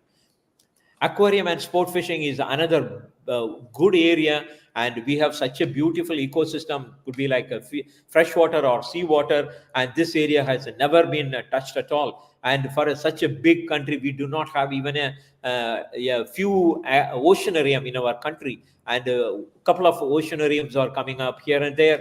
But we need to have a kind of a big oceanarium, and they can attract plenty of opportunity. China and Singapore and all those countries are having this oceanarium and sea related sports activities, and there is a plenty of scope in these areas for venturing. Government announced a 4-point strategy to support agriculture and its allied sector, and we all know the processing of farm waste, ensuring profitable prices, reducing cultivation costs, and creating a non-farm source of income. So apart from that, we also know Indian government offers multiple incentive schemes to support startups in agriculture allied sectors, and this has not percolated very well in aquaculture sector, and meetings of this kind will slowly make an awareness among the policymakers or the line departments officials and the researchers to come into this area. And we have a practical enterprises developed at the university while I was heading the university, and we have developed an aquatic rainbow technology park for ornamental fish culture. The uniqueness of this facility is, like when I was talking about the technology, we need to have a different technology like a raceways, recirculatory aquaculture systems, and all those things. It's all very complicated, this thing, and these technologies cannot be taught to the fish farmers across the classroom by talking for 3 days or 5 days. So instead, if you have a commercial facilities, and then the farmers are brought in here and they are allowed to stay there for a single crop fully, so that they will be using the technology available, the equipment, how they have to use, how the water quality parameters are monitored, and all those things. And they were taught with including water quality parameters, estimations, and all those things. So this is a beautiful commercial facility we have developed at Madhavaram, Chennai, for marine ornamental and also for sea bass. Sea bass is another potential species. Central Institute of Brackish Water Aquaculture has developed this technology, and Rajiv Gandhi Center for Aquaculture is commercially producing the seeds. And the sea bass can be produced under roof, as I was mentioning, in recirculatory aquaculture systems. And we have the facility developed at Madhavaram with the funding support of Government of India also. And these kind of, then the post-harvest training centers, and what do you call we can make almost like 40 to 50 products out of fish, and we gave full training for the fisherwomen in making these products and how they have to label it, packing it, and how to put it in the market with the brand names and other things. And this is an outlet in the name of Kayalagam. It means like Avin, you call it as for milk and milk products. And we have evolved the concept of Kayalagam for fish and fish products. And similarly for Avin or for Amul, and fisheries also need to have a kind of a brand name developed in the country, so that the consumers can go to the such retail outlets to buy the products with assurance and confidence. So this is a cage culture marine parks. The country has plenty of scope. I am looking forward to Government of India as well as the Research Institute to come in large scale with the clear marine policies to allot or lease out the nearshore waters for the coastal fishermen to undertake cage aquaculture, so that, like many other countries, our country also can flourish by doing a lot of marine cage farming in our country. And my last slide, the takeaways start with the supply chain. And I am really thankful to Dr. Moni for repeatedly talking about this supply chain, the value, and the fisheries informatics and agriculture informatics. We all know it is already in the picture. Many people are talking about it. And I am happy and thankful to Professor for bringing in fisheries or aquaculture informatics in the perspective of disseminating the technologies easily available to the farming community through digitalization. And we have to think beyond our new opportunities. and engage opportunity back to supply chain. And let's make aquaculture in India a recession-proof industry. Thank you once again, Professor Moni, for giving me this opportunity to share my views and thoughts on this topics of informatics and value chain. Thank you so much. Thank you very much. And it is a very important thing that you come out with it. And you can come out from the presentation mode. Just 1 minute. Uh, just 1 minute. Mr. Manish, can you bring the any guests are there? You can bring them to the front side. Mr. Manish? Yes. Dr. Aruna Devaraj Rajendran is there. And anybody else, Mr. Manish? Okay, No, sir. Madam, Mr. Manish, is there any other feedback? No, Dr. sir. Arunaji, can you put your video on?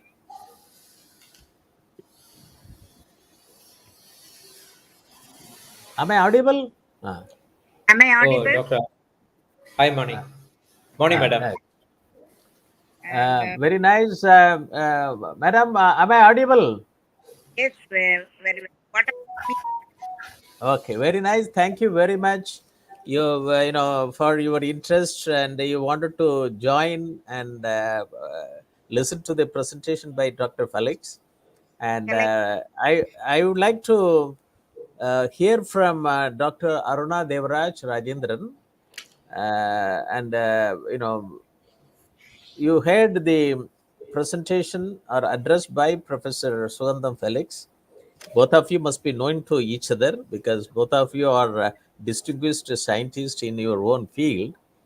And I also gave an introductory remark that why such needs on fisheries informatics value chain, which I have been visualizing, talking in various forum in government side since 1987 onwards, starting with the district information system on fisheries.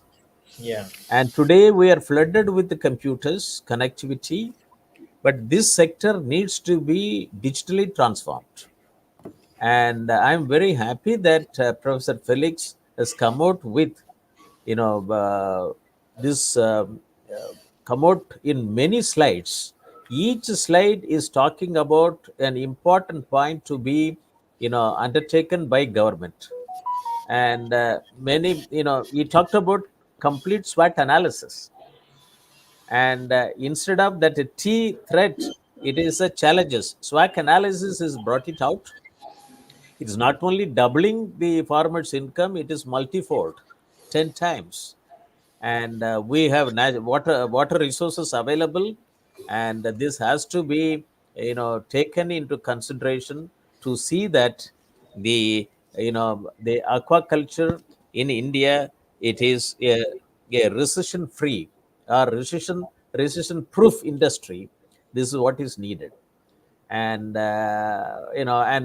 today in India we put a shoe or chappal in an AC environment, a item which is to be used on the feet to wear. Yeah. We put it in AC room for attracting the customers. But an item which gives a lot of protein, which is food security in nature, employment generations, and we sell their fish in a very pathetic condition, in even near very drainage. Yeah. And so the situation has to change from the the place where it is being produced or captured. From that that place also has to be neat and clean, but it has to be everything neat, Yeah. and it is very important. And I am very happy that I would have been very happy if you would have put a one slide fish selling point and the Bata showroom, showroom, and this will convey message to the policymaker. And Yeah. I also seen in Middle East, the fish market is like is a five-star hotel. Yeah. Yeah.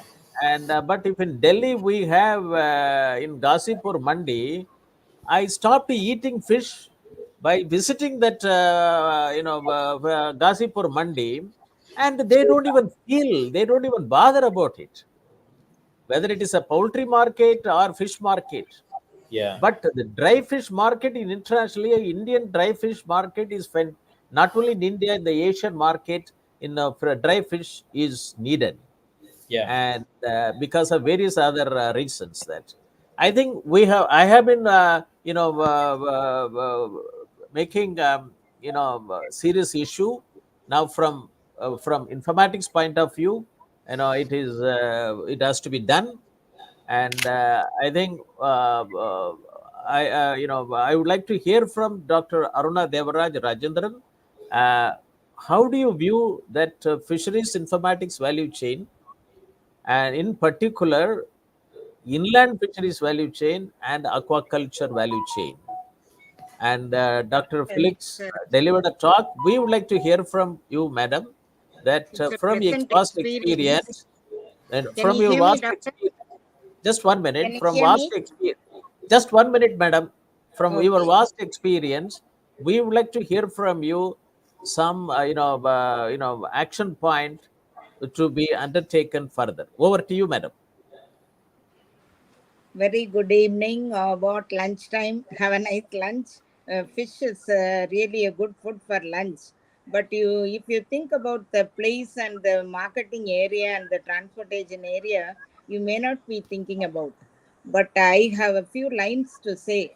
I am an expert in aquaculture and aquaculturism, as well as my inland fishery texture. I'll add three lines on that line.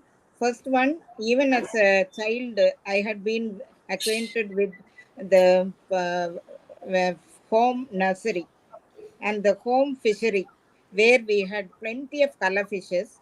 We used to give thyroid and boost the size. We used to give Anata, Bixa, a herbal plant, and change the color. We used to have even green color fishes. So that was a very interesting time. So that goes very well with the aquarium. That was one. But when I became a professor, I thought I would do something for the society. But as Professor Moni knows very well, I am more acquainted with the the people, tribal people, than with the big shots like Tata and other people. So when I was working with them, I found they are the real breadwinners. They look for everything. They give us food and they also maintain their life. Now, what we can do in return in three lines. One, they have to be taught to fish in a neat area. That is good.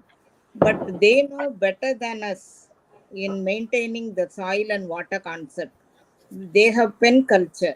I was wondering how people in Vaige Dam, though they are ordinary fisher folk, they were able to maintain a pen culture. Like Pichavaram area, where they had a pen culture of 1 acre for prawn like Pineus monodon, such big prawns. The same way they had a very great pen culture area in Tuticorin harbor, where they were having culturing fishes. That's all science and technology. But these people in their small area, quietly, comfortably, they do the work. The supply chain starts with their production.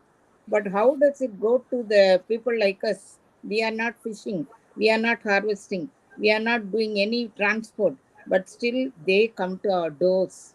This is very sad. What I feel is, like any big aquaculture center or like any market, supermarket, these people also should be taught to have their own markets in their own areas where we will go and buy. The cost of production is less, but the cost of transportation is more. They are head loaders. They are not able to bring anything to us just because it's very costly. So, if at all Professor Moni is interested in raising the livelihood and doubling the income of agriculturists, this is the point he has to think about.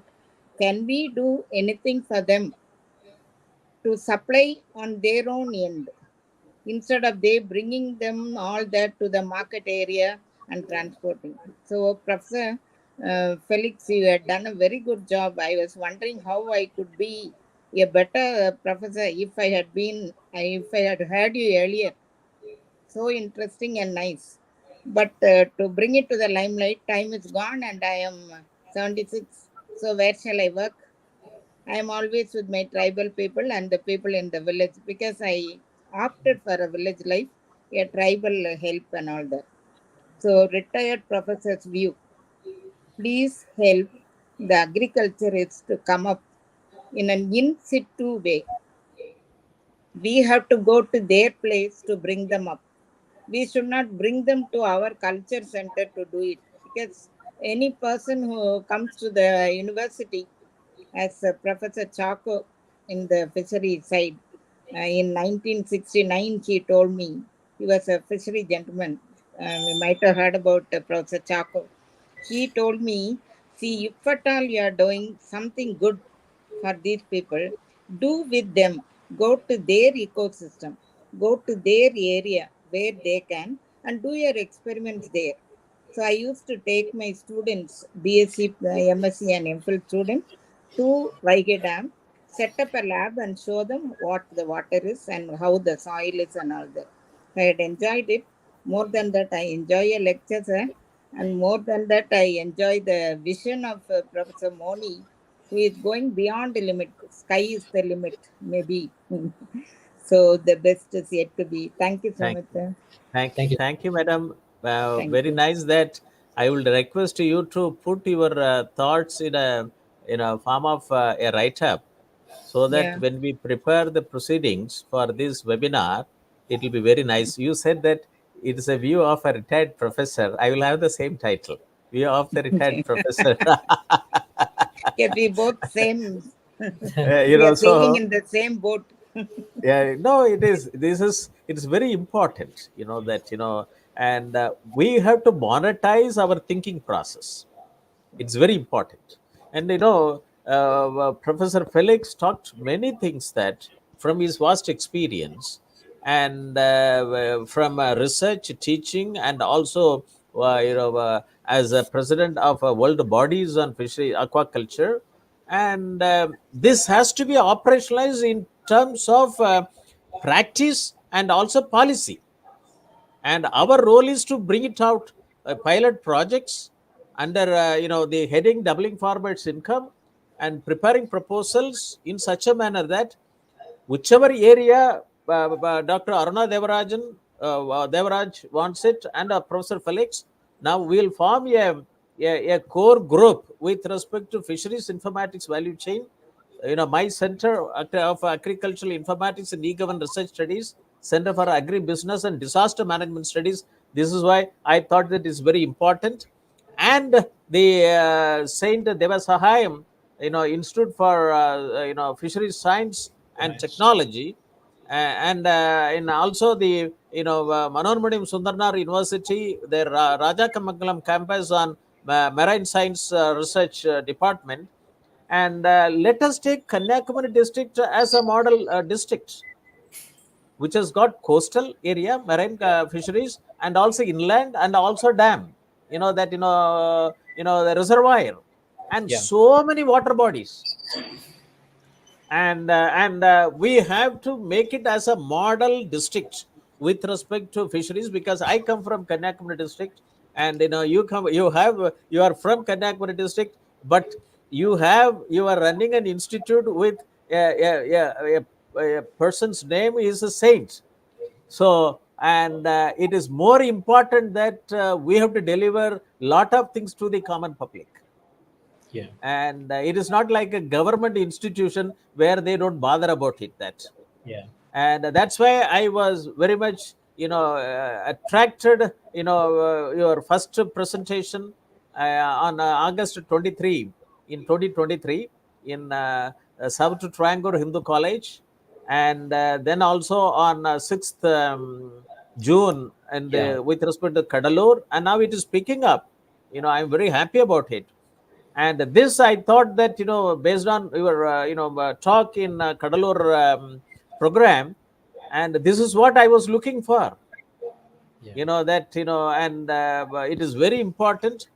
And it is, let us have a project group based on this one, and let us bring fisheries informatics value chain as a working project group and a think tank. And I have a close relationship with ICAR.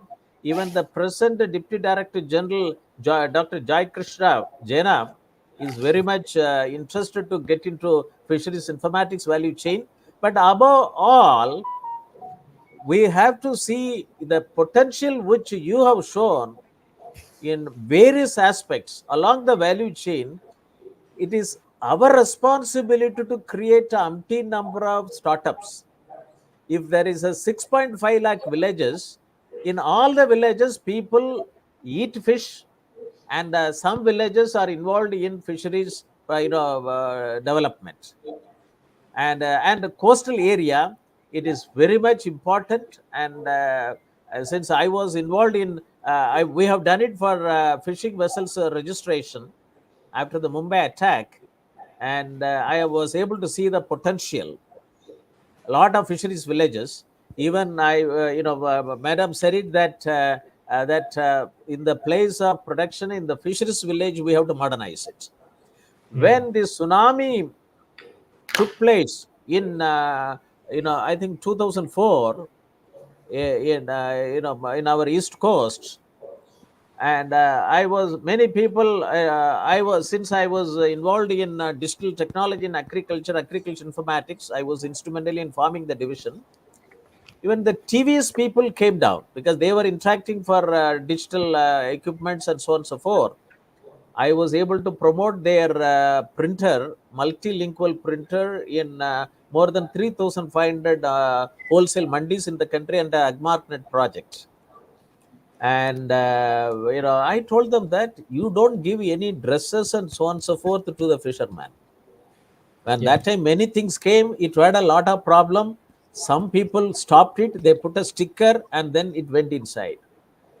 But I told them that you adopt to fisherman villages, and when the fish it comes, let it go, process it, and let it have a storage place, cold storage, and let it go with as a branded product from the fisherman village. If a TVS can do this I told them in 2004, till now nothing has happened. 20 years are over, and this is what is in fisherman villages are needed. Any fish comes, it should not go to the middleman. Let it first primary processing, get it in the cold storage there, and then do all processing. Let it come as a branded product with more shelf life increased. It should not come as a dead animal. And this is what I think my interest, Professor Felix, and also I would like to request Dr. Devarajan to see to that how to create such models in all the fisheries coastal villages. Let us do it in Tamil Nadu and Kerala and Andhra. And Andhra, we wanted to do it in UT territory of Puducherry, that Enayam.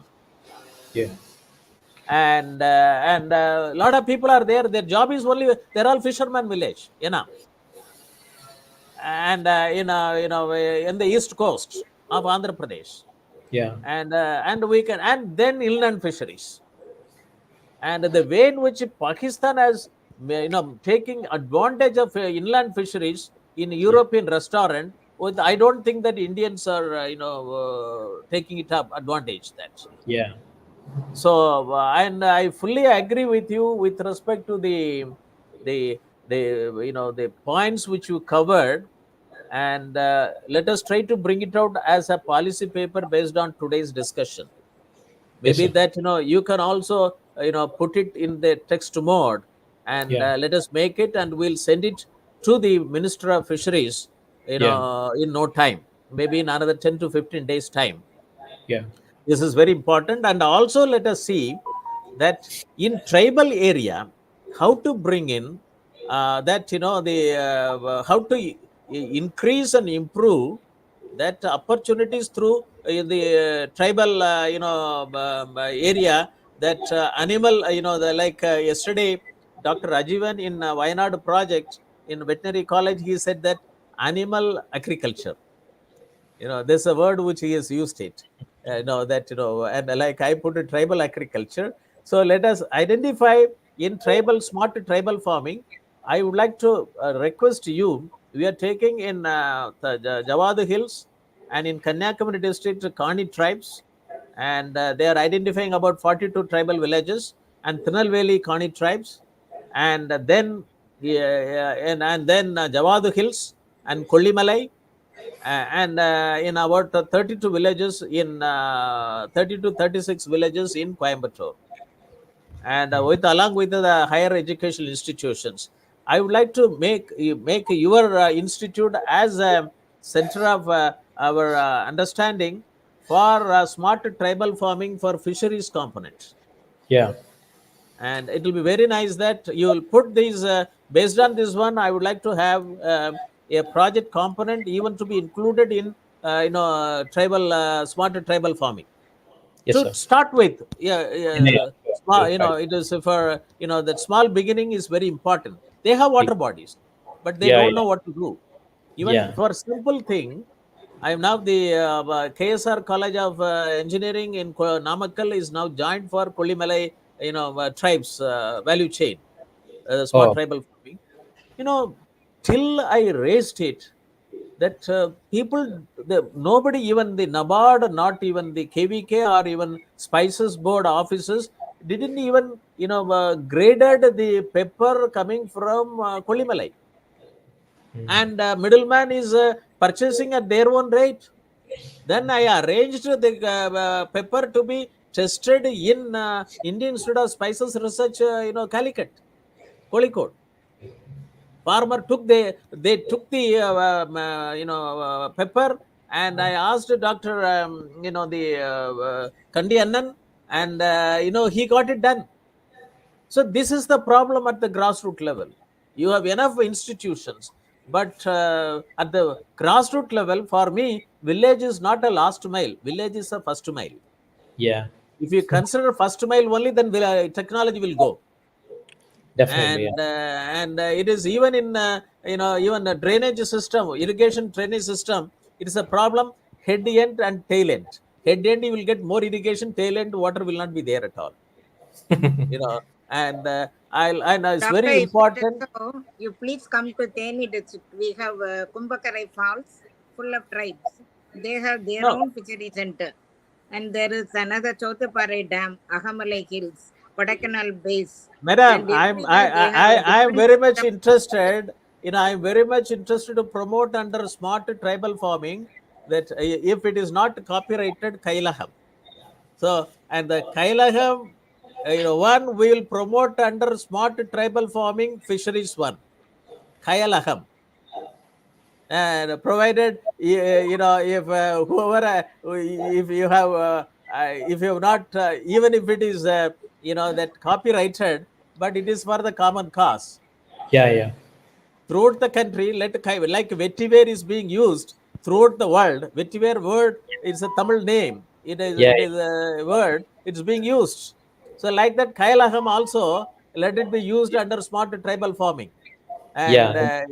that this is what, let us have that smart tribal farming fisheries component. I'll be very happy, Professor Felix, if Yeah, you can contribute a lot, and let us take pilot projects in yeah, Kanyakumari district yeah. and fisheries informatics value chain. Let us show the results. Yeah, And I sure. told, on October 7th, 9th, when I had a meeting with our Honorable IT Minister, Mr. Manoj Tangaraj, there was a meeting in the district collectorate. I was invited to participate. There is a 4.5 hours discussions. I told him that, Honorable Minister, we are very happy that you are the first time, and Minister of IT is from Kanyakumari district, and I given six recommendations. My suggestion. One is that to have an undersea water cable, undersea internet cable from North America and Europe to land at Kulachal, which will facilitate, under that undersea lot of data centers, which will not use a lot of electricity, which will make a Kanyakumari district and neighboring Tirunelveli district IT hub for the whole world. And second one is Kanyakumari district has got both coastal and inland, and it is necessary to have all commodity value chain, fisheries, coconut, and rubber, and banana, and Spices. hello, Spices. spices, and tobacco. Yeah. And this is what I have given it. I expected that the district collector who was participating in the meeting would have brought out minutes of the meeting. And this will bring, even though the coconut is a it is a it is a commodity which can bring in cyclic economy. 100%, nothing is wasted. We will prove it. And then fisheries, it is, we'll make a, traceable model and processed one. And, this commodity value chains are very important. I also told him that I quoted an MSME report, which is 2016. And they said it, Kanyakumari district, education-wise, it is top 3 within among the districts of Tamilnadu. First is Madras, next is Kanchipuram, third is Kanyakumari. Health component-wise, top 3. But economic-wise, it is below 25. I raised this point. And, there are more, there are maybe about 4 or 5 IAS probationers are also were there. Many officers were there. And why is it that in health and education are very important for industry development, where we are topping the number within top 3, but in economic wise, it is we are below 25. And why can't we have this commodity value chain, and also that in undersea internet cable from North America and Europe to land at Kulachal? This is, I said it, and so far, didn't come out. It not even reflected in 2023 budget. I expected that it, as an IT minister who would have taken the message, but still we have not lost it. This has to be propagated. Let us make Kanyakumari district as a digital agriculture district and many commodity value chain. To start with, let us make fisheries informatics value chain very important. Yeah. And what all the suggestions, Madam Dr. Arunaji, can you put your video on? This is live. And, Dr. Arunaji. And what all the suggestions which you talked about it, let us bring it out as a project proposal. We'll discuss with the district administration, and we will take it up through the state fisheries to the central fisheries department. And other one that the former fisheries secretary has also asked me that when I talked about networking of 22,000 primary fisher cooperative societies in the country, and he said that Professor Moni, we need to have a business plan for fisheries cooperative society. And I had a meeting with many of the state level fisheries federation, and also former managing director of National Primary Fisher Cooperative Federation. This is one area where if you can help in bringing out a business plan for fishery cooperative society, and then secretary, he said it that he can bring investment, because without a business plan, even asking for investors to invest, it will be very difficult. Yeah. So that much importance is there, and that is one of the pending requests with me. And I have to reply to the Ministry of Fisheries, but I'll be very happy if you can discuss with the fisheries cooperative societies in Kanyakumari district, and bring out a business plan. It will be very nice that. Yeah. So Mr. Manish, is there any feedback has come? You can put it. Otherwise, I will give a concluding remark. Before that, I will request, yes, Kasturi, the session is quite informative, impressive. Would like to bring the following points. And she's, streamlining the inland registration and the license activities to prevent the exploitation of inland resources of entity. Just 1 minute. You can discuss your Professor Felix. You can give your comment. Yeah. That is very much required, as she was pointing out that fish seed shall be used for aquaculture without QCA, issuing quality control certificate based on PCR. Fish seed shall be used for aquaculture without QCA. Of course, PCR is used only in shrimp aquaculture where you have this virus issues. As far as freshwater side is concerned, there are not many issues with respect to diseases, except this shrimp, tilapia now recently, lake virus is this thing. But of course, unlike animal husbandry sector or agriculture, we do not have an organized way of doing quality testing for feed and seed. And as she is pointing out, this is the need of the hour. We need to give a plan of action for the government of India to initiate these laboratory facilities made available for the farming community, both at the inland side as well as in the coastal side. No, but she was former senior director technical from NIC. I mentioned in my Predator talk. She's Okay. based in Trivandrum, and Oh, she's basically an biologist and got okay. into informatics and worked in NIC for more than 35 years, Oh, especially in agriculture and animal husbandry and fisheries sector. Vast okay. knowledge, and Mhm. she's also done an SRS for fisheries informatics under National E-Governance Plan Oh, and fishery input and so on and so forth. okay.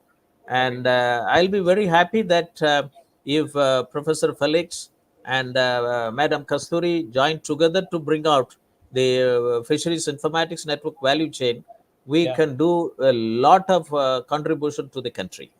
Yeah. And Sure. her group only has computerized the fishing vessels registration of Oh. 2.5 lakh fishing vessels after the Mumbai attack.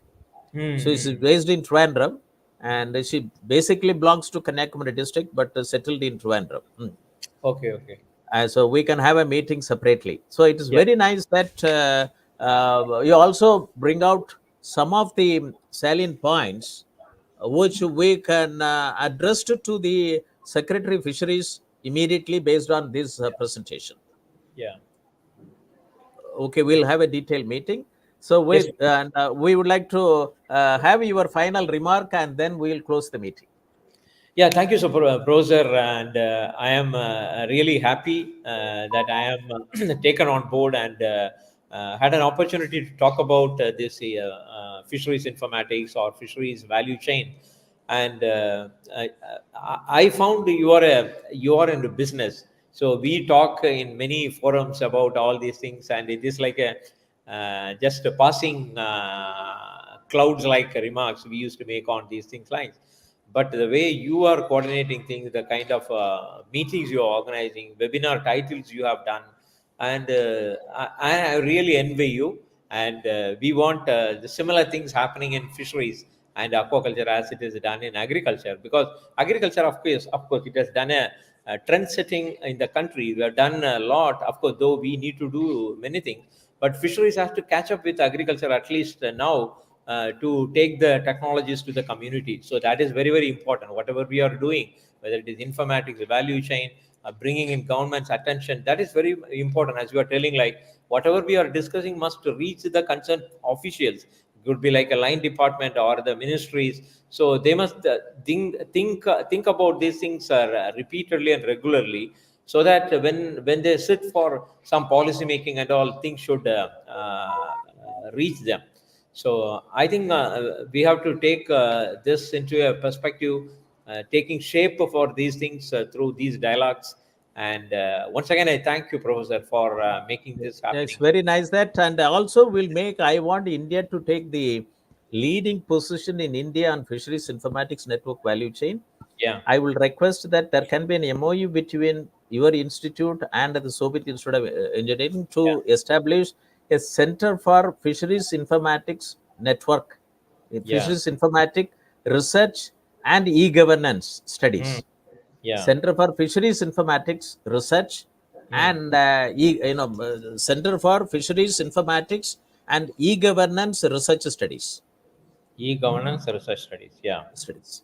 And without e-governance, the application will not be there. will not be there. Yeah, that's So right. that's why Center for Agricultural Informatics and E-Governance Research Studies, Center for Informatics, Fisheries Informatics and E-Governance Research Studies, and we will, with both the university and your institute, with your vast experience, let us bring out PG diploma and diploma and MTech in Fisheries Informatics. Yeah, PG diploma, and MTech in Fisheries Informatics, which can facilitate even many of the African countries to come to us for come to get benefit from Indian this type of innovative areas of studies and research. yeah. So this is one my request, because unless agricultural informatics in totality Yeah, is understood properly, adoption of digital technology will not be there. exactly. And you have an agriculture economics and agriculture statistics. That's why I promoted agricultural informatics. I'm Yeah, called as a father of agricultural informatics in wherever it is known, and this yeah. is a must. And this is an era of not the Information. erstwhile green revolution. This is another green revolution. This is GRIN: genomics, robotics, informatics, and nanotechnology. Exactly. GRIN. So in fisheries technology, let us bring in this GRIN through Yeah, this Center of Excellence. Let us yeah, try to do that. And I'll be very happy that let us try to see that within another 2 years' time, yeah. this We Center of Excellence on Center for Fisheries Informatics and E-Governance Research Studies comes in your institute, and thank you. let us take Kanyakumari district as a model district for fishery, this value chain. Thank you, Thank you sir. very much. Let our Very journey starts from now. And yeah, as a former technocrat, a man who visualized many schemes for rural area, yeah, and I always believe in that there has to be a lot of return on investment yeah. in government investment, Exactly. because it's a taxpayers' money. Yeah, So return on investment is a must, and now must. this has to come through the many startups, which we Exactly. have to do it in fisheries sector. With this, I would like to thank our Honorable Chancellor, Honorable Vice-Chancellor, faculty members, and our guest speaker today of this webinar, Professor Sugantham Felix, and Madam Professor Aruna Devaraj Rajendran, and the participants to make this program successful. Thank you very much. Thank Thank you, you. sir. We leave Thank the studio. you. Yeah.